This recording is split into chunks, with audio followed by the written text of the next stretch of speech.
Galaxy News Hour live. स्थानीय निर्वाचन जति जति नजिक आउँदैछ उम्मेदवारीको टुङ्गो लगाउने चटारो बढ्दै गएको छ। सत्ता गठबन्धनका घटकमा एक त आफ्नै पार्टीभित्र आकांक्षी धेरै, त्यसमाथि गठजोड गरेर चुनावमा जो जाने भएपछि भागभण्डा मिलाउन मुस्किल। उम्मेदवारी दर्ता गर्न अब 8 दिन मात्र बाँकी छ। उम्मेदवारको टुङ्गो लगाउन नसकेपछि अहिले सत्ताधारी दलका नेता कार्यकर्ता अन्योलमा छन्। उम्मेदवार चयन गरेर चुनाव प्रचारमा लाग्नुपर्ने दलहरू यतिखेर तालमेल मिलाउने खिचातानीमै व्यस्त छन्। तालमेल मिलाउँदै उम्मेदवारी बाँडफाँडको टुङ्गो केन्द्रबाटै लगाउने भनेर उच्च तहका नेताहरू निरन्तर छलफलमा छन्। यद्यपि ती दलका स्थानीय कार्यकर्ता भने तालमेलको समीकरणबाट खुसी छैनन्। उनीहरूले केन्द्रको निर्देशन नमान्ने अभिव्यक्ति दिइरहेका छन्। नेपालमा गठबन्धन संस्कृतिको अभ्यास त्यसै पनि आश लाग्दो छैन। आपसमै विश्वासको सङ्कट छ। आफ्नै अडानमा छन् तैपनि आफ्नै साङ्गठनिक बहुबुताले एक्लै निर्वाचनमा जाने आँट धेरैमा छैन। तैपनि चुनावी तालमेल मिलाउन किन कचिङ्गल भइरहेको छ त? न्युज आवरमा आज हामी यसै विषयमा केन्द्रित हुनेछौँ। साथमा हुनेछ तलबी कर्मचारीलाई करमा निचोर्ने राज्यको नीति कसरी बदल्न सकिन्छ भन्नेमा फरक कोणबाट एक बहस।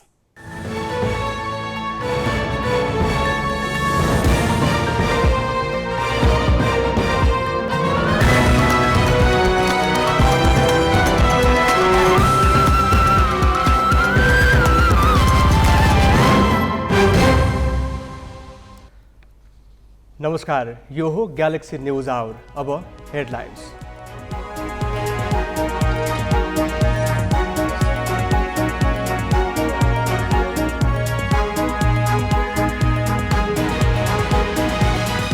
गठबन्धनका स्थानीय संयन्त्रले उम्मेदवार दिन सकेनन्। कांग्रेस भन्छ तालमेल नभएका ठाउँमा मित्रवत प्रतिस्पर्धा, एक्लै लड्न सक्ने दाहालको प्रतिक्रिया।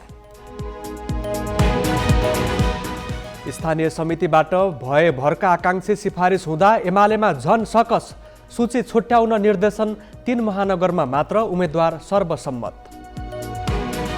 कर्णालीमा कर्मचारी टिकाउनै मुस्किल। 4 वर्षमा 7 प्रमुख सचिव फेरिए। एउटै मन्त्रालयका सचिव 10 पटक सरुवा।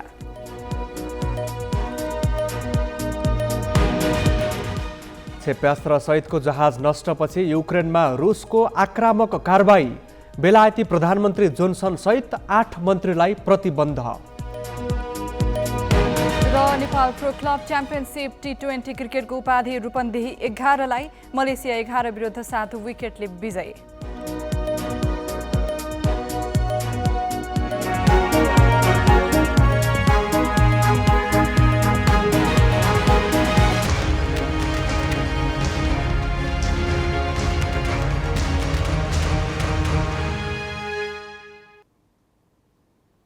सत्ता गठबन्धन दलले उम्मेदवारको नाम सिफारिस गर्न आफ्ना जिल्ला संयन्त्रलाई आजसम्मको समय सीमा दिएका थिए। तर तालमेल गर्ने गठबन्धनको निर्णयलाई लिएर खास गरी प्रमुख सत्तारूढ नेपाली कांग्रेस देशैभरि विभाजित छ। गठबन्धनका अन्य पार्टीमा समेत तालमेलबारे असन्तुष्टि बढ्दै गएको छ, जसका कारण धेरैजसो जिल्लामा गठबन्धनको बैठक बस्नै सकेको छैन। आफ्नो पकड रहेका क्षेत्र अर्को दललाई छोड्न नमान्ने स्थितिका कारण गठबन्धन दल उम्मेदवार सिफारिस गर्न असफल भएका छन्। कतिपय स्थानीय तहमा कांग्रेसले एकतर्फी रूपमै आकांक्षी छान्न थालेको छ। सत्ता गठबन्धन दलका शीर्ष नेताको चैत 29 गते प्रधानमन्त्री निवास बालुवाटारमा बसेको बैठकले तालमेलको मोडालिटीलाई अन्तिम रूप दिई वैशाख 3 सम्म उम्मेदवारको नाम सिफारिस गर्न जिल्ला संयन्त्रलाई निर्देशन दिएको थियो। तर निर्देशन अनुसार उम्मेदवारको नाम सिफारिस हुन सकेन। स्थानीय तहमा उम्मेदवारको भागभण्डा मिलाउन गठबन्धनलाई सकस परेको छ। खास गरी तालमेलको निर्णयलाई लिएर नेपाली कांग्रेसका कार्यकर्ता असन्तुष्ट छन्। उम्मेदवार सिफारिस नभएको मात्र होइन, भागभण्डा र सिफारिसका लागि धेरै जिल्लामा गठबन्धन दलको बैठक नै बस्न सकेको छैन। जुन गठबन्धनमा हामी छौँ उहाँहरूको र हाम्रो, उहाँहरूले त हामीलाई बोसे आन्द्रा पुरा दोहे जस्तै दुँदै हुनुहुन्छ। यहाँ त्रिलोचन भट्ट कति असहिष्णु भएर लाग्नु भएको छ हाम्रा विरुद्धमा। यहाँ प्रेम आलेजी कसरी लाग्नु भएको छ, हाम्रो कार्यकर्ता देख्यो भने मार्ने गोरुका जस्तो आँखा लगाएको छ। अनि उहाँ पूर्णाजी अनि उहाँहरूसँग चाहिँ के भनेर तपाईँहरूले नै भनिदिनुहोस् त, के भनेर होला त अनि चुनावी तालमेल। मुख्य प्रतिस्पर्धी नेकपा एमाले विभाजित रहेकाले जित हासिल गर्न कठिन नहुने काङ्ग्रेसका स्थानीय मात्र होइन जिल्ला तहकै नेताहरूको बुझाइ छ। त्यही भएर तालमेल गर्नु परेकै अवस्थामा पनि काङ्ग्रेसका स्थानीय र जिल्ला तहका नेता आफ्नो पकड रहेका क्षेत्र अरू दललाई छोड्ने पक्षमा छैनन्। अब क्षेत्रीय वडाको निर्णय क्षेत्रले गर्ने र अब गाउँपालिकाको जिल्लाले गर्ने हो। अब हाम्रो जिल्लामा स्थानीय तहबाट सिफारिस भएर जिल्लामा आइसकेपछि हामीले अविलम्ब मिटिङ राखेर हामीले उम्मेदवारको हामीले निर्णय गर्छौँ र हामीले आफ्नो अघिल्लो निकायमा जानकारी गराउँछौँ। चितवनको भरतपुर महानगर माओवादी केन्द्रको भागमा पर्ने निश्चित जस्तै भएपछि असन्तुष्टि जनाउँदै काङ्ग्रेसका 50 कार्यकर्ताले शनिबार पार्टी छोडेको घोषणा नै गरे। मोरङमा काङ्ग्रेस कार्यालयमा कार्यकर्ताले गठबन्धनको विरोधमा नाराबाजी नै गरे।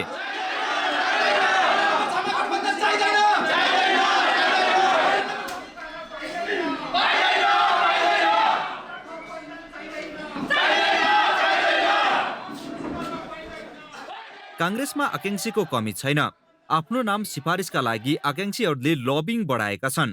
आकांक्षीको लर्को र कार्यकर्ताको दबावका कारण प्रदेश तहका नेता नै महानगर र उपमहानगर बाहेक अन्यत्र गठबन्धन गर्न नसकिने निष्कर्षमा पुगेका छन्। गठबन्धन गर्दै गर्दाखेरि चाहिँ माथि केन्द्रबाट तोकिने होइन, कुन नगरपालिका कसलाई दिने, कुन गाउँपालिका कसलाई दिने, महानगरपालिका कसलाई दिने, उपमहानगरपालिका कसलाई दिने, कुन वडा कसलाई दिने भन्ने त्यो तह चाहिँ केन्द्रबाट तोकिनु हुँदैन। त्यो चाहिँ स्थानीय तहको स्थिति अवस्था र आवश्यकता अनुसार नै तलैबाट त्यो तालमेल गरिनुपर्छ। त्यो ढङ्गबाट चाहिँ तालमेल भयो भने हाम्रो मान्य हुन्छ भन्ने कुरा चाहिँ तलबाट चाहिँ त्यो कुरा आएको हुँदाखेरि पार्टी केन्द्रले त्यही निर्णय गरेको छ। आफ्नो पकड रहेका क्षेत्र माओवादी केन्द्र र जनता समाजवादी पार्टीले पनि छोड्न चाहेका छैनन्। केन्द्रले जुन ठाउँमा जस्तो गठबन्धन गरे पनि, जस्तै हाम्रो सरकारसँग पनि गठबन्धन गरेका साथीहरू उहाँ जसपा पनि आउनुहुन्छ। किन त हाम्रो यहाँ आउने यो गठबन्धन कैलालीको हकमा गठबन्धन गर्न आउने साथीहरू हामी पार्टीभन्दा माथि उठेका हौँ। किन हामीहरू हाम्रो माग मुद्दा, हाम्रो अधिकार सबैले एउटा उधारो रूपमा मात्रै राख्यौँ। आफ्नो पकड क्षेत्र छोड्न नचाहने र कमजोर ठाउँमा भाग खोज्ने प्रवृत्तिले गठबन्धनमा समस्या देखिएको हो। जनता समाजवादी पार्टीले केन्द्रको निर्देशन विपरीत कैलालीमा गठबन्धन बाहिरका पार्टीसँग तालमेलको निर्णय गरेको छ। 5 वर्षपछि हुन लागेको निर्वाचनमा कार्यकर्ताले आफ्नो पार्टीका उम्मेद्वार चाहनु अन्यथा होइन, तर कार्यकर्ताको चाहनालाई बेवास्ता गरी केन्द्रबाट निर्णय थोपरिएकाले उम्मेद्वार सिफारिस त प्रभावित भएको छ नै, तालमेल हुने नहुने अन्यल बढेको छ। जिल्ला सहकर्मीहरूको सहयोगमा बासु खड्का, ग्यालेक्सी फोके, काठमाडौँ। प्रमुख प्रतिपक्षी नेकपा एमाले स्थानीय तह निर्वाचनका लागि चैत 30 सम्म उम्मेदवारी सिफारिस गर्न भनेको थियो। केन्द्रले भनेअनुसार सिफारिस त भयो, तर उम्मेदवार कसलाई बनाउने भन्ने विषय एमाले भित्र निकै पेचिलो बनेको छ। एउटै स्थानीय तहको प्रमुखमा 12 जनासम्मको नाम सिफारिस भएपछि एमाले आकांक्षीहरूलाई राखेर सूची छोट्याउन निर्देशन दिएको छ। सत्ता गठबन्धनले तालमेल गर्ने निर्णय गरेपछि निकै दबाव महसुस गरेको एमालेलाई उम्मेदवार छान्न सकस परेको छ।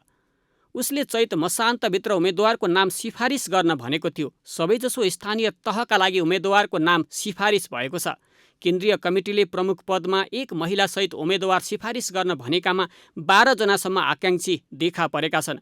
पोखरा महानगरपालिकामा 12 जना आकांक्षी देखा परेका हुन्। उपनिर्वाचनमा हार बेहोरेको धरान उपमहानगर प्रमुखका लागि 11 जना आकांक्षी देखा परेका छन्। विराटनगर र काठमाडौँ महानगर तथा हेटौँडा, बुटवल र तुलसीपुर उपमहानगरमा पनि बहुआकांक्षी मैदानमा खडा भएपछि एमाले सकसमा छ। उम्मेदवार कसलाई बनाउने भन्ने अप्ठ्यारो परेको छ। यसले हामीलाई अलिकति स्ट्रेस, अलिकति चाहिँ चाप परेकै छ। अब 2054 सालदेखि 2074 सालसम्म 20 वर्ष स्थानीय तह निर्वाचन भएन।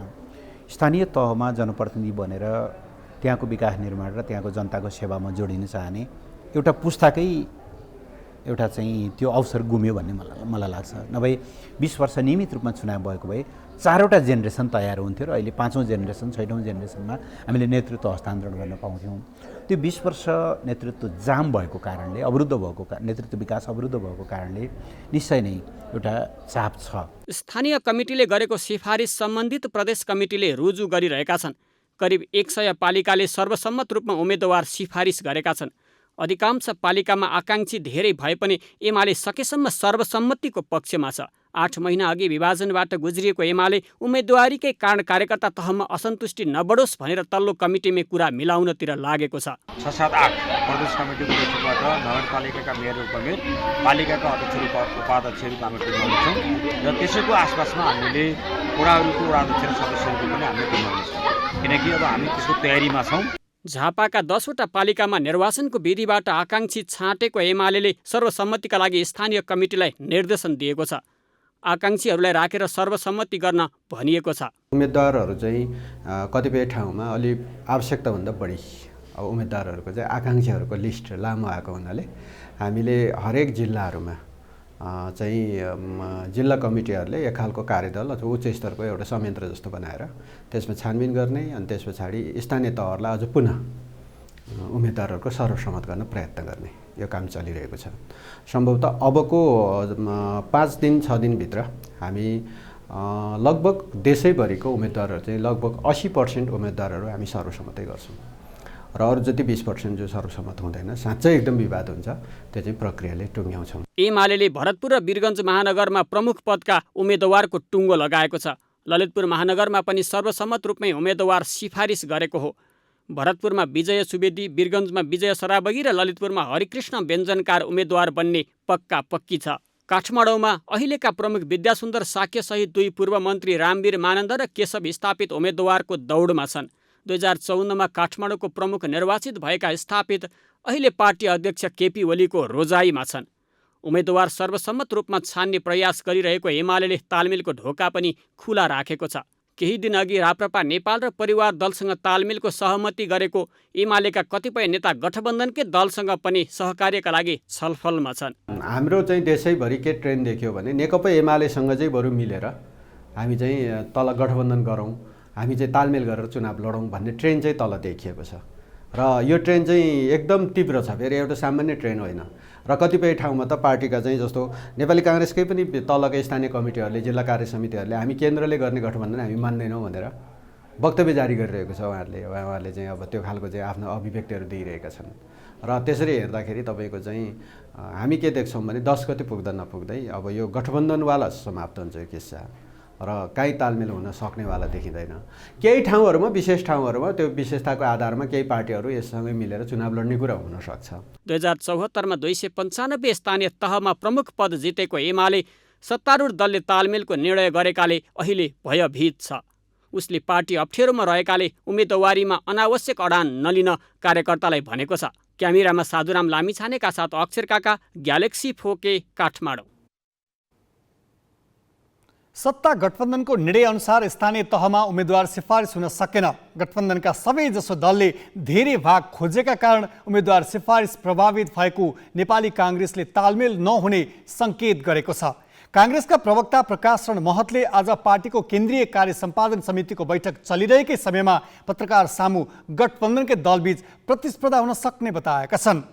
समझदारी गर्नुहुन्छ, कुनै ठाउँमा समझदारी हुन सकेन, सबैको आफ्नो दाबी रह्यो। होइन मेरै ज्यादा त्यहाँ चाहिँ शक्ति छ, मेरै अहिले जनाधार बढ्या छ, हामी नै जित्छौँ, अर्को विपक्षी दल एमाले जित्दैन भन्ने त्यस्तो स्थिति काहीँ आयो भने त्यस्तो धेरै ठाउँ आउन पनि सक्छ। त्यस्तो ठाउँमा फ्रेन्डली प्रतिस्पर्धा पनि हुनसक्छ, सद्भावपूर्ण प्रतिस्पर्धा हुन सक्दछ। तर चाहिँ एमालेसँग चाहिँ फेरि यहाँ हामी एकअर्कामा मिलेन भनेर एमालेसँग गठबन्धन गर्न चाहिँ जाँदैन, अरू दलसँग गठबन्धन गर्न जाँदैन। त्यही नै सहमति शीर्षस्थ तहमा भएको हो।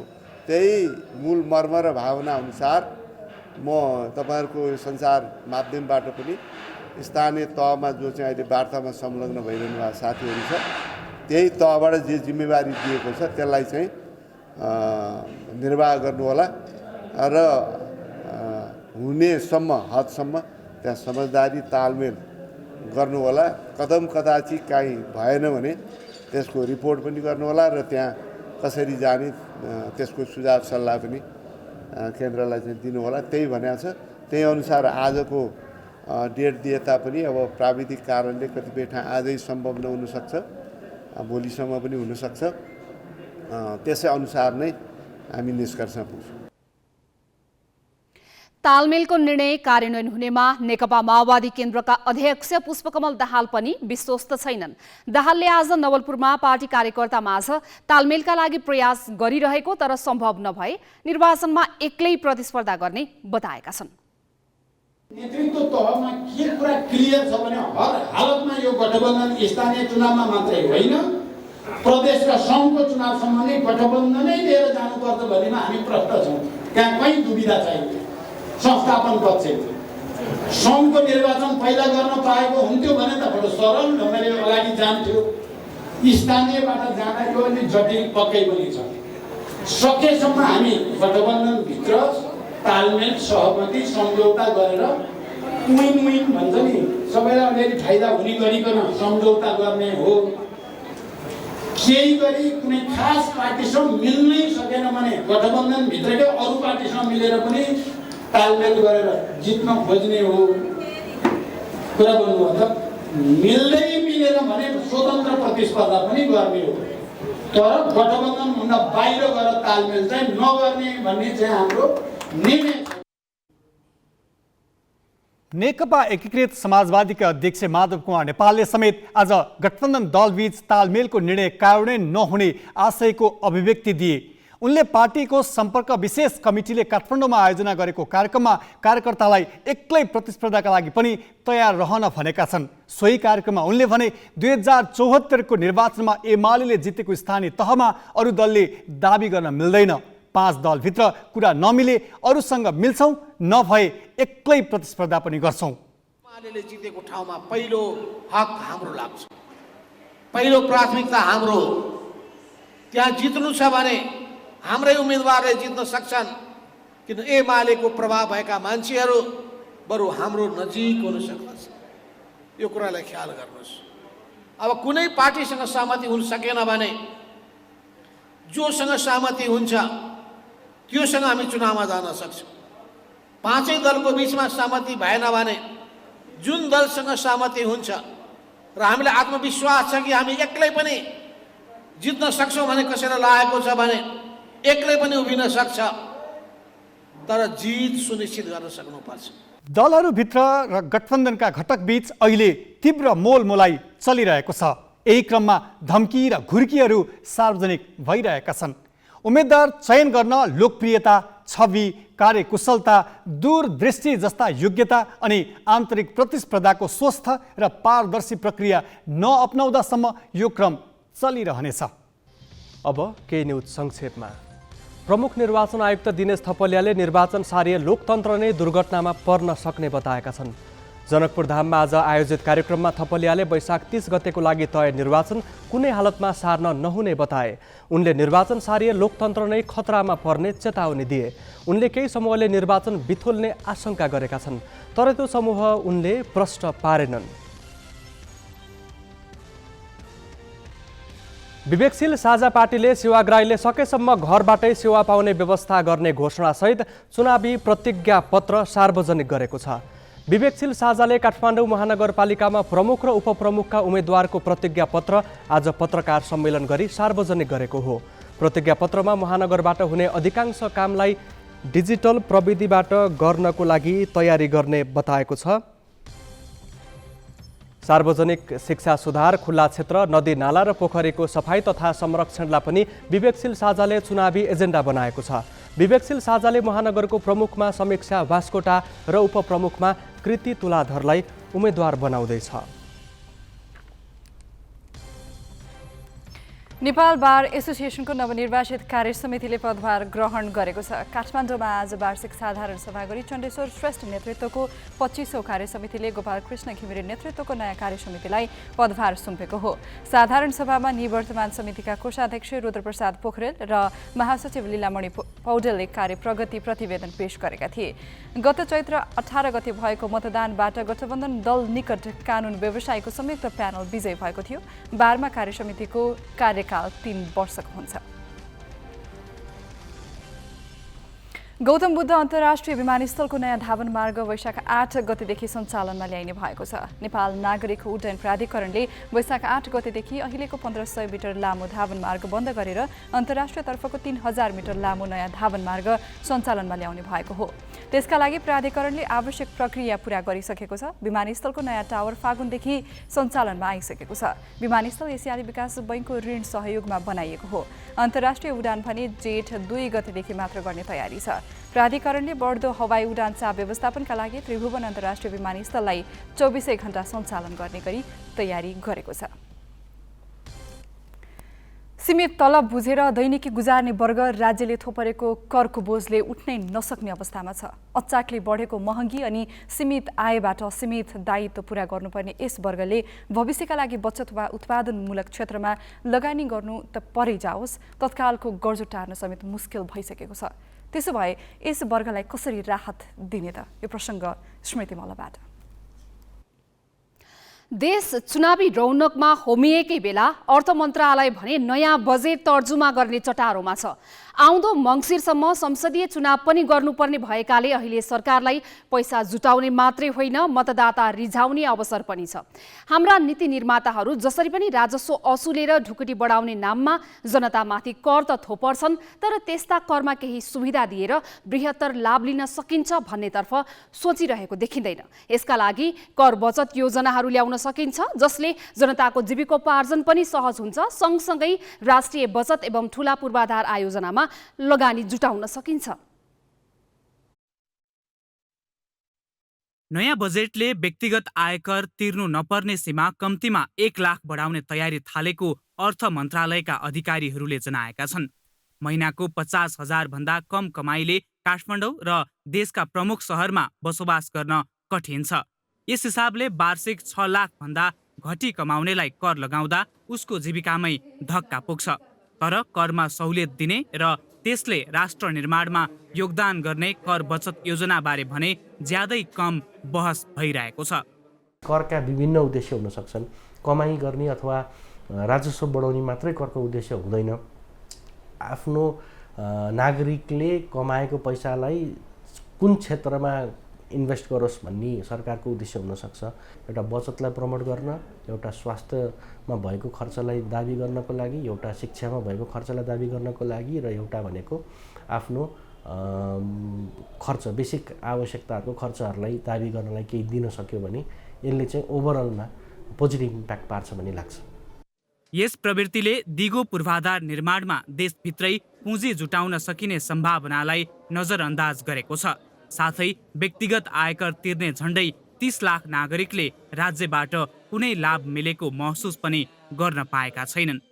जुन जुन व्यक्तिहरूले कामदारको रूपमा होस् अथवा पारिश्रमिक लिने गरी कुनै उद्योग प्रतिष्ठान अथवा कुनै निकायमा जसले काम गर्नुहुन्छ उहाँहरूले चाहिँ अनिवार्य रूपमा व्यक्तिगत स्थायी लेखा नम्बर लिएकै हुनुपर्नेछ। अहिले हाम्रो अर्थतन्त्र विदेशी वस्तु किन्दै उपभोग गर्ने खराब परिस्थितिको शिकार भएको छ। यसले राष्ट्रिय उत्पादन र बचत बढ्नै सकेको छैन। ठूला पूर्वाधारमा फड्को मार्ने पुस्तौंको अपेक्षा सधैँ अधुरो छ। यस्तो बेला लगानीको स्रोत जनताबाटै जुटाउन र नागरिकलाई राज्यबाट सहुलियत पाएको महसुस गराउन पनि कर बचत योजनाले काम गर्नेछ। आयकर ऐनकै नियम हेर्ने हो भने स्ल्याबबाटै टुङ्गाउँ, कुनै पनि डिडक्सन्स नदिउँ भन्ने हुनसक्छ। त्यसले गर्दाखेरि सरलकृत हुन्छ र त्यसले गर्दाखेरि धेरै एडमिनिस्ट्रेसन बर्डन पनि हुँदैन सरकारलाई पनि कर उठाउनको लागि भन्ने एउटा मान्यता रहेको छ। तर त्यो भइरहँदाखेरि जनताले चाहिँ मैले के पाएँ त ट्याक्स तिरेर भन्ने जहिले नै गुनासो भइरहेको देखिन्छ। यो समय क्रमअनुसार चेन्ज पनि गर्दै जानुपर्छ, स्ल्याबमा पनि, रेटमा पनि, र सँगसँगै हाम्रो डिडक्सन्सहरूमा पनि छुट दिने सिस्टम्सहरूमा पनि अनुभव फिल गर्नुपर्छ जस्तो लाग्छ। नयाँ बजेट बनाउँदै गर्दा सरकारले नागरिकलाई बाँच्न र भविष्यका लागि बचत गर्न सक्ने योजना पनि दिन सकिन्छ। अहिलेसम्म खासै वास्तै नगरेको सरकारी ऋण पत्रमा ठूलो लगानी जुटाउन सकिन्छ। यसलाई पूर्वाधार परियोजना र उद्योगहरूमा लगानी गरेर राष्ट्रिय उत्पादन र विकाससँग जोड्ने योजना अघि सार्न सके अहिले नागरिकसँग लिने आयकर भन्दा ज्यादै ठूलो आर्थिक लाभ लिन सक्ने आधार तयार हुन्छ। Business bureau, galaxy four K, Kathmandu. यसैबीच तलबी करदातालाई राहत मिल्ने र राज्यले पनि दिगो रूपमा लाभ लिन सक्ने उपाय के हुन सक्छन् त? विभिन्न देशका अभ्यास र विज्ञहरूको सुझावलाई आधार मानि तयार पारिएको यो प्रस्तुति हेरौँ। छिमेकी भारतदेखि संसारमा थुप्रै देशले नागरिकलाई कर बचत सुविधा दिएका छन्, तर नेपालमा यस्ता सुविधा दिन असाध्यै कन्जुस्याइ गरिएको छ। स्वीकृत अवकाश कोषमा रकम जम्मा गर्दा 3 लाखसम्मको आयलाई कर छुट दिने आयकर ऐनको व्यवस्था 20 वर्षदेखि संशोधन भएको छैन। यसबीचमा मानिसको आय र खर्च कैयौं गुणा बढिसकेको छ। जीवन बिमा गर्दा 25,000, स्वास्थ्य बिमा गर्दा 20,000, आफ्नै घरको बिमा गर्दा 5,000 र सामाजिक सुरक्षा कोषमा पैसा जम्मा गर्दा 5 लाखसम्मका लागि आयकर तिर्न छुट दिएको छ। तर यो सूची लम्ब्याउन सक्ने आधार हुँदाहुँदै पनि त्यसो गरिएको छैन। सरकारले जनतालाई सहुलियत दिन, राष्ट्रिय बचत बढाउन र लगानी प्रवर्धन गर्न अलग अलग किसिमका कर बचत योजना ल्याउन सक्छ। जस्तो कि डेरामा बस्नेलाई घर बहालको रकम आयकरमा घटाउने सुविधा दिन सकिन्छ। यसले सहरी क्षेत्रमा घर बहाल कर उठाउने आधार पनि खडा गर्छ। यस्तै बालबच्चाको शिक्षा र परिवारको स्वास्थ्य सेवामा हुने खर्चमध्ये निश्चित रकमलाई आयकरमा घटाइदिन सकिन्छ। बचत बढाउन पनि अहिले जस्तै अवकाश कोषहरूमा पैसा जम्मा गर्ने योजना उपयुक्त हुन्छ। त्योभन्दा पनि महत्त्वपूर्ण चाहिँ अब सरकारले लगानी प्रवर्धन गर्ने विकल्पहरू अघि सार्नुपर्ने बेला आएको छ। भारतमा सामूहिक लगानी कोष र सरकारी ऋणपत्रहरूमा 1.5 लाखसम्म आयकर छुट दिने सुविधा छ। नेपालमा परियोजनामा आधारित ऋणपत्रमा लगानी गर्दा आयकर तिर्नु नपर्ने योजना ल्याउने हो भने बुढीगण्डकी जलविद्युत जस्ता ठूला आयोजना स्वदेशी लगानीमै बनाउन सकिने आधार तयार हुन्छ।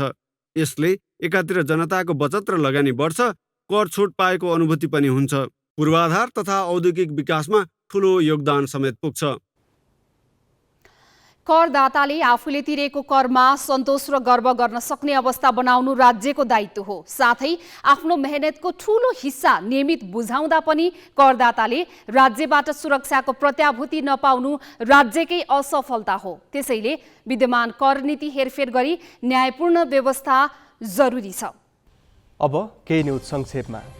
राष्ट्रिय ध्वजावाहक नेपाल वायुसेवा निगमले साउदी अरेबियाको रियादमा वैशाख 9 गतेदेखि सिधा उडान भर्ने भएको छ। निगमले रियादमा वाइड र न्यारो बडी जहाजबाट उडान भर्ने भएको हो। पहिलो चरणमा काठमाडौँ रियाद काठमाडौँ सातामा 2 उडान भर्ने निगमले जनाएको छ। उडान अवधि 6 घण्टा 15 मिनटको हुनेछ। निगमले फागुनमा रियादको साथै दमाम र जेद्दामा पनि उडानको अनुमति पाएको थियो। साउदी रियाद उडानको एकतर्फी भाडा दर 37,000 रुपियाँ तोकिएको छ। निगमले यसअघि भारतमा 3 सहित 7 देशमा 9 गन्तव्यमा उडान भर्दै आएको थियो। रुसले बेलायतका प्रधानमन्त्री बोरिस जोन्सन र 7 मन्त्रीसहित 13 जना विरुद्ध प्रतिबन्ध घोषणा गरेको छ।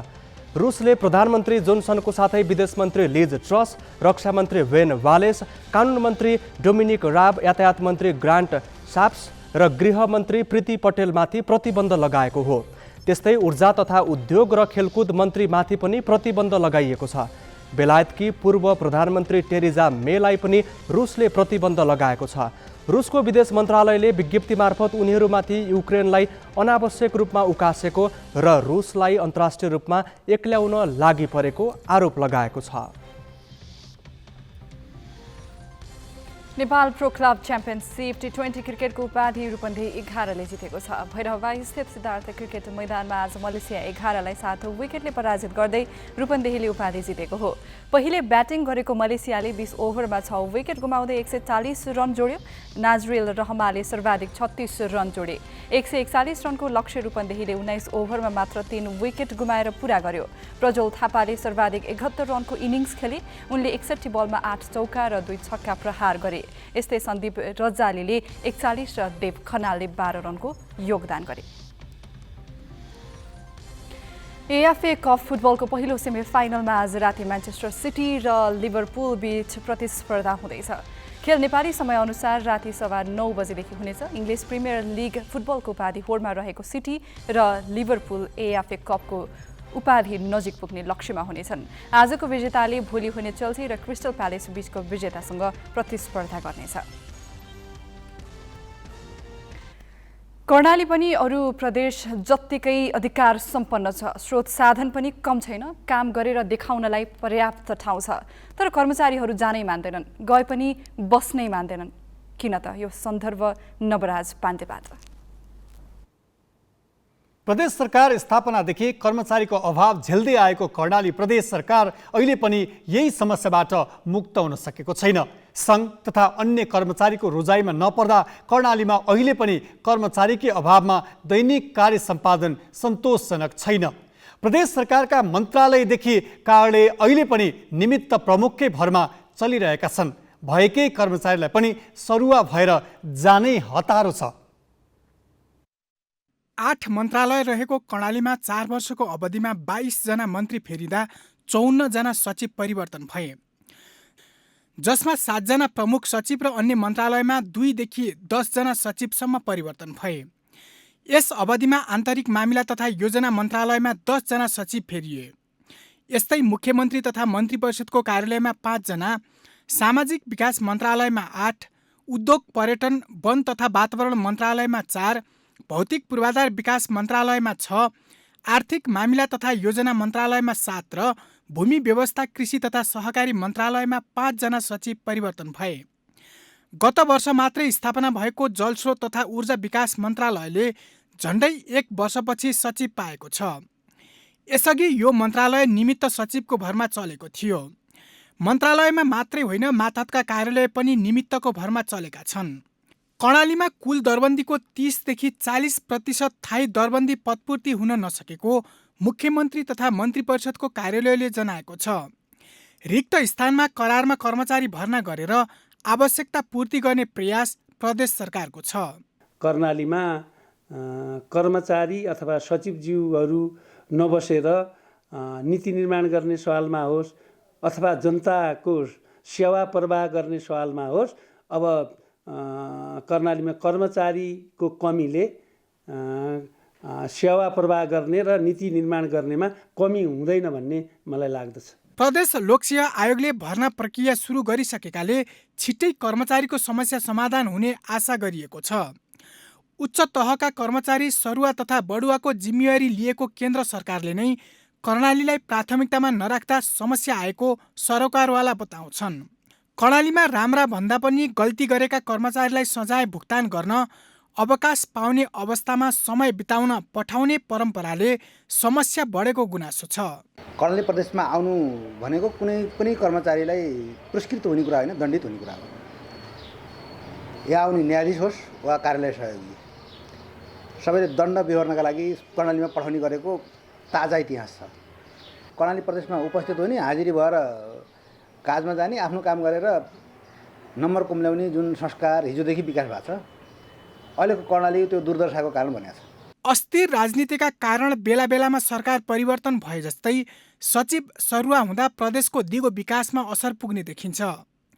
सत्तालाई आफ्नै वरिपरि घुमाइराख्ने खेलमा राजनीतिक दल लाग्दा त्यसको असर कर्णालीवासीले बेहोरेका छन्। पहिले आएको जुन कर्मचारी हुन्छ उसले बनाएको जुन योजना हुन्छ, त्यो योजना बिचैमा अर्को कर्मचारी अथवा सचिव स्तरको कर्मचारी आउँदा फेरबदल ल्याउनु पर्ने हुन्छ। कतिपय उसको पुरानो कर्मचारीको भन्दा नयाँ कर्मचारीको मनस्थितिको कारणले गर्दा त्यसमा केही फरकपना देखा पर्न जान्छ र उसले सोचेको थिङ्किङले नयाँ कर्मचारीहरूले सोच्न नसक्ने अवस्था पनि हुनसक्छ। त्यसले गर्दाखेरि के हुन्छ त भन्दाखेरि जुन गतिले भइरहेका विकास कार्ययोजनाहरू हुन्छन् अथवा जुन योजनाले बनाइएका विकास कार्ययोजनाहरू हुन्छन्, ती विकास कार्ययोजनाहरू त्यही तरिकाले सञ्चालन हुन नसक्दा विभिन्न अर्थतन्त्रका विभिन्न क्षेत्रहरूमा असर पर्न जान्छ। विकास निर्माणका लागि राजनीतिक दलसँगै कर्मचारीको भूमिका पनि महत्त्वपूर्ण हुन्छ।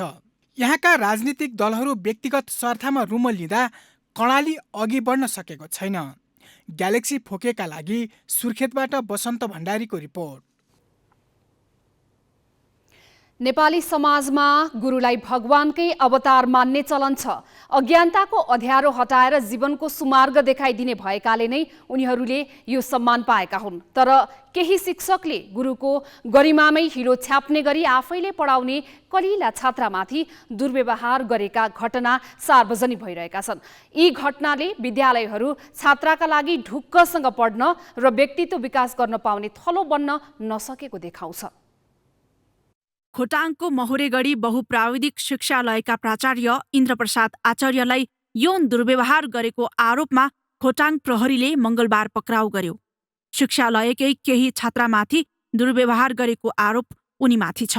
बहुप्राविधिक शिक्षालयमा चाहिँ त्यहाँको प्राचार्यले त्यहाँको छात्रहरूलाई अलिकति यो दुर्व्यवहार गर्नुभयो भन्ने सम्बन्धमा हामीले जुन पनि परेको थियो, त्यही हिसाबले उहाँलाई चाहिँ हामीले पक्राउ गरेर अहिले हाम्रो कस्टडीमा राखेका छन्, हिरासतमा हुनुहुन्छ र उहाँको सम्बन्धमा थप अनुसन्धान हामीले गरिरहेका छौँ। यो घटना बाहिरिएपछि आचार्यलाई मङ्गलबार साँझ मोसो दलेर जुत्ताको माला लगाई विद्यार्थीहरूले कुटपिट समेत गरेका थिए। उसमाथि चाहिँ नै गलत दृष्टि दुष्प्रयास चाहिँ उहाँले चाहिँ गर्नुभएको रहेछ। यदि त्यहाँ हाम्रो अर्को एकजना त्यहीँको चाहिँ त्यहीँ काम गर्ने एकजनाले नदेख्नु भएको थियो भने त्यहाँ जे पनि अप्रिय घटनाहरू घट्न सक्थ्यो। मोरङको लेटाङ नगरपालिका खेरुवा स्थित शिक्षा विकास विद्यालयमा चैत 6 गते शिक्षक मनोज पौडेलले कक्षा 7मा अध्ययनरत छात्रामाथि दुर्व्यवहार गरेको आरोपपछि तनाव भएको थियो। आक्रोशित भिड नियन्त्रणका क्रममा प्रहरी जवान उर्मिला श्रेष्ठको मृत्यु भएको थियो। लेटाङ घटना सेलाउन नपाउँदै अर्घाखाँचीमा शिक्षकबाटै 4 पटक बालिका बलात्कृत भएको घटना बाहिरियो। आरोपित शिक्षकले 52,000 रुपैयाँ दिएर बालिकाको गर्भपतन गराएको समेत प्रहरी अनुसन्धानबाट खुलेको थियो। 3.5 वर्षीय बालिकालाई बलात्कार गरेको अभियोगमा गत जेठमा मकवानपुर प्रहरीले शिक्षक अमन लामालाई पक्रेको थियो। पीडित बालिका भर्खरै एलकेजी भर्ना भएका थिइन्। यी त सार्वजनिक भएका केही घटना हुन्। नेपाल प्रहरीका अनुसार पछिल्लो 4 वर्षमा शिक्षकबाट बलात्कृत भएका 76 घटना अदालत पुगेका छन्। गत साउन यता मात्रै 15 वटा यस्ता घटना सार्वजनिक भएका छन्। विगत आर्थिक वर्ष 2074-75 देखि यो आर्थिक वर्ष 78-79 सम्मको फागुनसम्मको डाटालाई अध्ययन गर्दाखेरि चाहिँ 81 वटा घटनाहरू चाहिँ शिक्षकले विद्यार्थीमाथि अथवा छात्रमाथि चाहिँ यौन दुर्व्यवहार गरेको मुद्दाहरू चाहिँ दर्ता भएको अवस्था छ। विद्यालय शिक्षाको मन्दिर हो। शिक्षकलाई विद्यार्थीको भगवानकै दाँजोमा राखेर सम्मान दिइन्छ। आफ्ना उज्जवल भविष्यका लागि शिक्षा लिन पुगेका विद्यार्थीको जीवनमा शिक्षककै कारण ग्रहण लागिरहेको कुरा कलिला विद्यार्थीले ठम्म्याउनै सकेका हुँदैनन्। यस्ता घटनाको 2% मात्रै प्रहरीसम्म पुगेको र त्यस्ता बालबालिकाको मनोविज्ञान अभिभावकले बुझ्नुपर्ने जानकार बताउँछन्। एउटा त स्कुल आफैले पनि कुराहरू बाहिर ल्याउन चाहँदैन हैन, त्यसकारणले स्कुलले पनि आफ्नो लागि एउटा सेफ साइड खोज्छ। त्यो एउटा छ। टिचरलाई कारबाही गर्छौँ, हामी निकालिदिन्छौँ अथवा त्यहाँबाट कम्पन्सेसनहरू हामी दिन्छौँ, तर यो कुरा चाहिँ बाहिर नलैजानु भनेर त्यो पनि आउँछ। अर्को चाहिँ नि ऊ पनि जो प्यारेन्ट्सहरू हुनुहुन्छ, अभिभावकहरू पनि होस् अब जे हुनु त भइसक्यो होइन, तिम्रो यो कुराहरू बाहिर आयो भनेदेखि पछि गएर हामीलाई नै अप्ठ्यारो हुने हो, तिमीलाई नै अप्ठ्यारो हुने, ल ठिकै छ सेटल गरौँ न त भन्ने हिसाबले पनि गरिरहेको छ।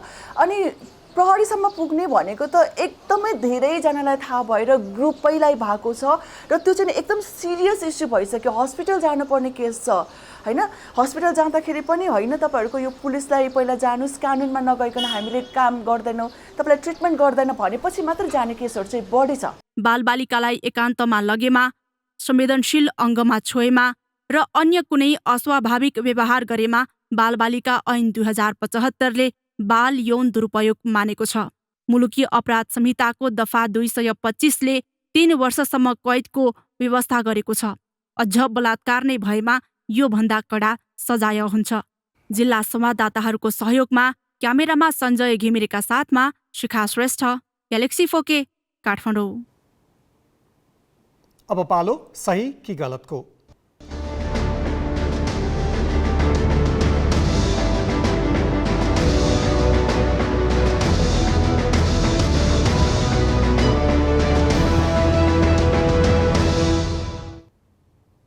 सही कि गलतमा हिजो हामीले सोधेको प्रश्न थियो, अहिलेकै अवस्थामा एसियन कप छनौट फुटबल जित्न नसकिने प्रमुख प्रशिक्षक अब्दुल्ला अल्मुताइरीको भनाई कस्तो लाग्यो?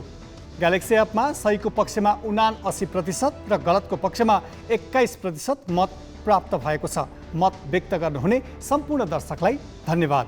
अब आजको प्रश्न, राति चलचित्र देखाउने सिनेमाघरलाई कारबाही गर्ने चलचित्र विकास बोर्डको तयारी तपाईँलाई कस्तो लाग्यो? तपाईले आफ्नो मत ग्यालेक्सी 4K टिभी एपमा गएर राख्न सक्नुहुन्छ। यसको अन्तिम परिणाम भोलिको न्युज आवरमा प्रसारण गरिनेछ। Galaxy app Google play store र एप स्टोरबाट डाउनलोड गर्न सक्नुहुनेछ। बिजनेस न्यूज का साथमा कॉर्पोरेट पे व्यावसायिक भुक्तानीलाई सरल बनाउँदै। प्रणालीमा आबद्ध हुन आजै आफ्नो ब्याङ्क तथा वित्तीय संस्थामा सम्पर्क गर्नुहोस्। नेपाटप, सब ठिकठाक। नेपाटप, सब ठिकठाक।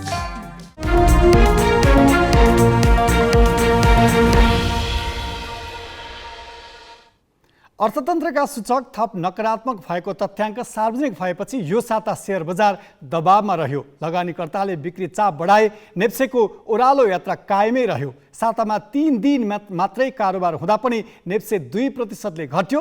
नेप्से अझै घट्ने सङ्केत देखिएका छन्, तर चुनावको मिति नजिकिएकाले नगद प्रवाह बढी बजार दुर्घटनाबाट जोगिने विश्लेषण गरिएको छ। बैंकमा लगानी योग्य रकम अभाव रहेका बेला प्रतिकूल आर्थिक सूचक सार्वजनिक भएपछि यो साता शेयर बजार प्रभावित भयो। सातामा 3 दिन कारोबार भएकामा नेप्से 1 दिन मात्र बढ्यो। समग्रमा नेप्से 2%ले घट्यो। नेप्से 2415 अङ्कमा बन्द भयो। कारोबार रकम 5 अर्ब 20 करोड रुपियाँमा सीमित भयो। औसत कारोबार 1 अर्ब 73 करोडमा झर्यो। लगानीकर्ताले 73 अर्ब रुपियाँ बराबरको सम्पत्ति गुमाए। बजार पुँजीकरण 34 खर्ब 26 अर्ब कायम छ। जीवन बिमा, जलविद्युत, व्यापार, फाइनेन्स लगायत समूहले नेप्सेलाई घटाइरहेका छन्। अर्थतन्त्रका सूचकलाई देखाएर नेप्से अझै घट्न सक्ने विश्लेषण गरिएको छ। तर वैशाखमा सबैजसो कम्पनीले तेस्रो त्रैमासको वित्तीय विवरण सार्वजनिक गर्ने भएकाले राम्रो नाफा दिन सक्ने कम्पनीमा लगानीकर्ताले खरिद चाप बढाउन सक्छन्। यसले नेप्सेको घट्दो यात्रा रोकिन सक्छ। यसबाहेक स्थानीय तहको चुनावमा सरकार र उम्मेदवारले गर्ने खर्चका कारण बैंकिङ प्रणालीमा तरलता सहज हुने अपेक्षा गरिएको छ। आर्थिक वर्षको अन्तिम चौमासिकमा सरकारी खर्च पनि बढ्ने भएकाले ब्याज दर घटाउन दबाव पुग्नेछ। ब्याज दर घट्दा नेप्से दबावमुक्त हुन्छ। प्राविधिक विश्लेषणमा नेप्से 2400 र 2500 को मनोवैज्ञानिक रेखाभित्रै छ। त्यसैले अहिले नै नेप्से बढ्छ वा घट्छ भनेर विश्लेषण गर्न सकिने आधार भने देखिँदैन। Business bureau, galaxy four K, Kathmandu. रुसले पहिलो पटक औपचारिक रूपमै आणविक हतियार प्रयोग गर्ने धम्की दिएको छ। क्षेप्यास्त्र सहितको पानी जहाज मस्कवा युक्रेनले नष्ट गरिदिएपछि रुस आक्रामक बनेको हो। रुसले फिनल्यान्ड र स्विडेन नेटोमा आबद्ध भए युरोपसँग भएका सन्धि र सम्झौता तोड्न बाध्य हुने धम्की पनि दिएको छ। युक्रेन मुद्दामा अमेरिका र पश्चिमा शक्तिहरूको रुसमाथिको निरन्तर दबावले युरोपमा झन अस्थिरताका सङ्केत देखिएका छन्। युक्रेनले रुसी सेना फर्किएको 15 दिन भइसक्दा पनि राजधानी किएभ आसपासका क्षेत्रमा मृत्यु भएका गैर सैनिक नागरिकको शव उत्खनन गरिसकेको छैन। रुसले शनिबार पुनः किएभ केन्द्रित भएर कारबाही गर्दा तनाव र त्रास झन व्यापक बनेको छ। शान्ति वार्ता अघि बढाउने भने रुस किएभबाट फिर्ता हुँदा युक्रेनमा जीवन फर्किने आशा जगाएको थियो। तर रुसले शनिबारबाट किएभ केन्द्रित भएर सैन्य कारबाही मात्र अघि बढाएन, आणविक हतियार प्रयोग गर्ने चेतावनी समेत दिएको छ।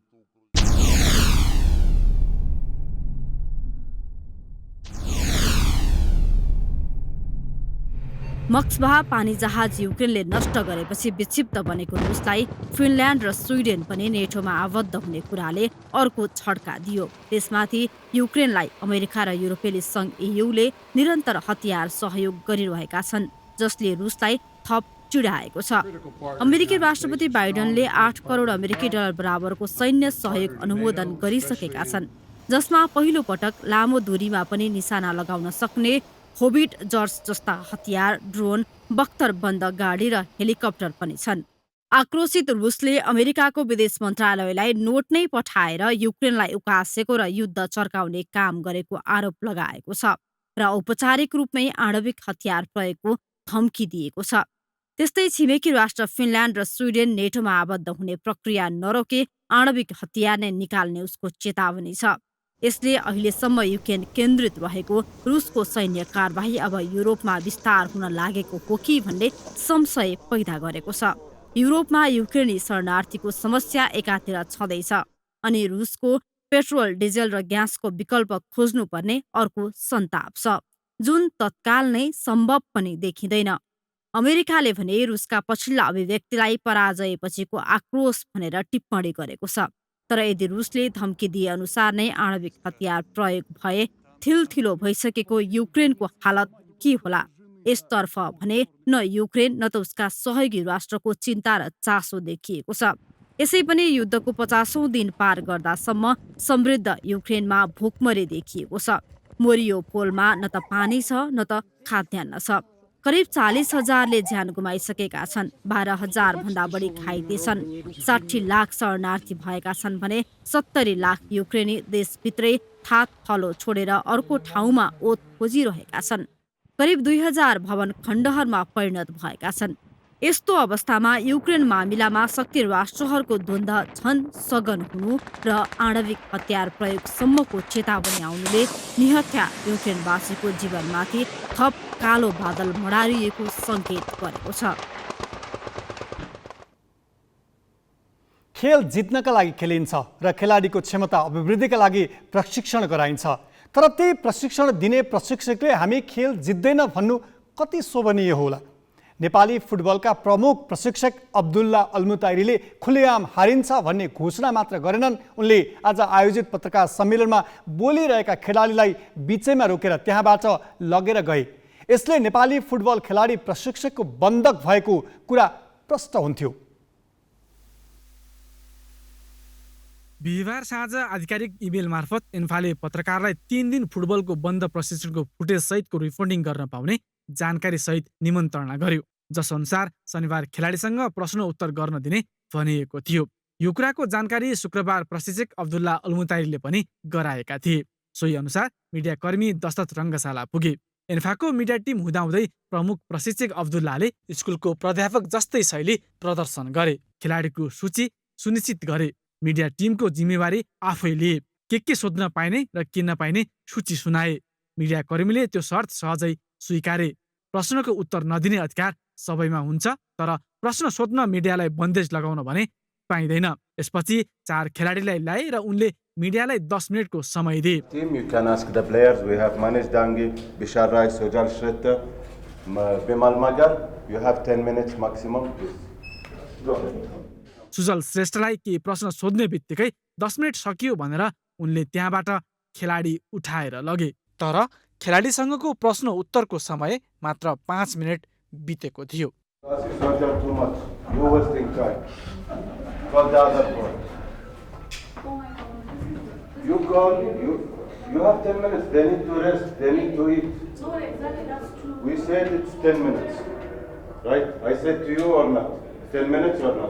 विश्वव्यापी प्रचलनमा फुटबलका स्टार खेलाडीहरू नै मिडिया सामु आउँछन्, सहजै प्रश्नको जवाफ दिन्छन्। यो नियम विश्वकप, ओलम्पिक, एसियन गेम्स, दक्षिण एसियाली खेलकुदमा पनि लागू हुन्छ।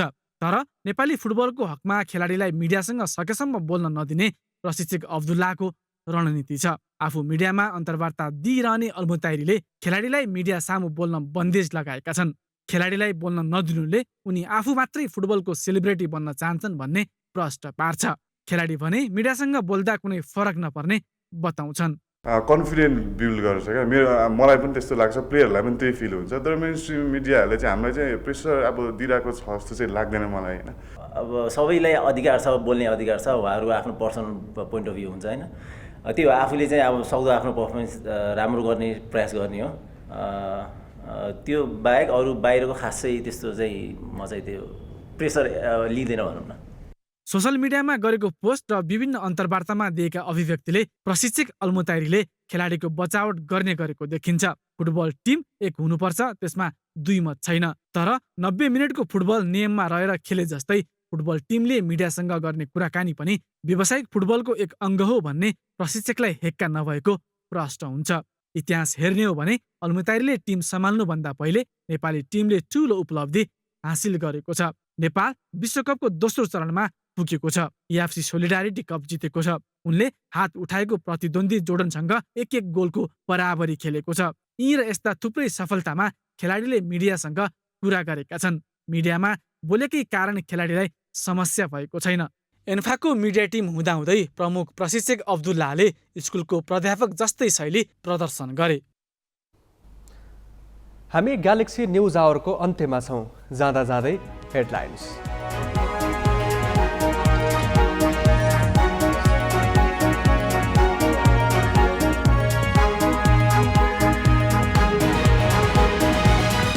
गठबन्धनका स्थानीय संयन्त्रले उम्मेदवार दिन सकेनन्। काङ्ग्रेस भन्छ तालमेल नभएका ठाउँमा मित्रवत प्रतिस्पर्धा, एक्लै लड्न सक्ने दाहालको प्रतिक्रिया।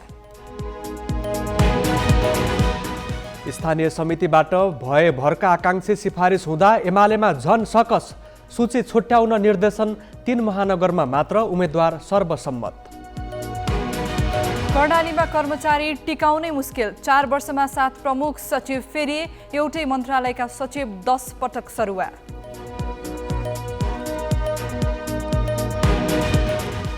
क्षेप्यास्त्र सहितको जहाज नष्टपछि युक्रेनमा रुसको आक्रामक कारबाही। बेलायती प्रधानमन्त्री जोन्सन सहित 8 मन्त्रीलाई प्रतिबन्ध। र Nepal pro club championship T20 क्रिकेटको उपाधि रूपन्देही 11लाई, मलेसिया 11 विरुद्ध 7 विकेटले विजयी।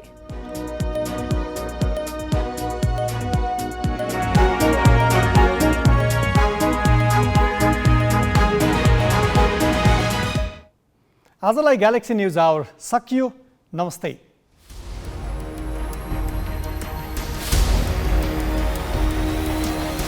This is Galaxy News Hour Live.